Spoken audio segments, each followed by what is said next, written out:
What's up, Viking? It's Coach Vaughn here to show you some single arm work with the steel mace. So obviously, this is a little bit more advanced work, so you should have your 360s, 10s and 2s, and knowing how to flow with the mace with two hands before you even try any of this we're about to go into. So a lot of the same standards will apply.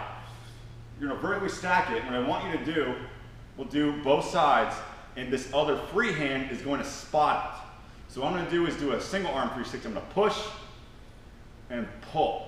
Pulls into my lat, shoulder retracted, push, pull. If I lose any kind of push against it as a stop into that 12 o'clock position, if you feel you need a little bit more stability with it, own it first in that vertical stack, and then pull it into that lat nice and tight. Then build that confidence, do the next side, spotting it, bring it right there. Same standards in that pendulum, as you see there. I use that index and thumb, pull it in nice and tight as I do that.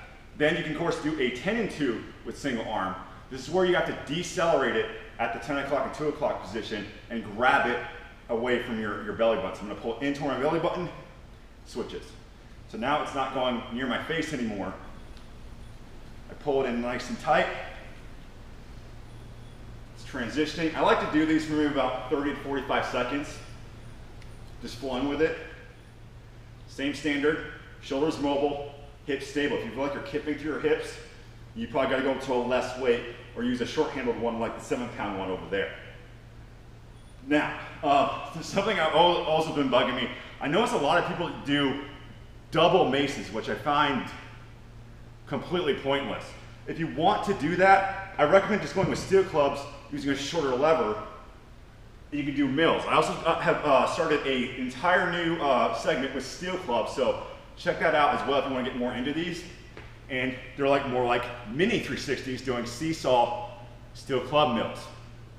So as you see, I got the same standard, and this works great for single arm work if you're willing to build that. You don't have to do it with doubles. You can, of course, do it with singles as well, keeping the side stack position. That's a big thing I talk about with steel clubs and maces. The big difference is do not bring a club in the middle here. It's going to chip at your face. You don't want to go to the dentist. Keep it side stacked in your lap. This is packed right here. Pulls in nice and tight. And it's a much better option if you're willing to get more single arm work, better grip strength with the clubs. Stay tuned for more steel mace education. I got an ebook, Got to Swing with It, out now. I also got a Indian and steel club program coming out in a week or so. This is Coach Vaughn signing off. Hope you have fun with that.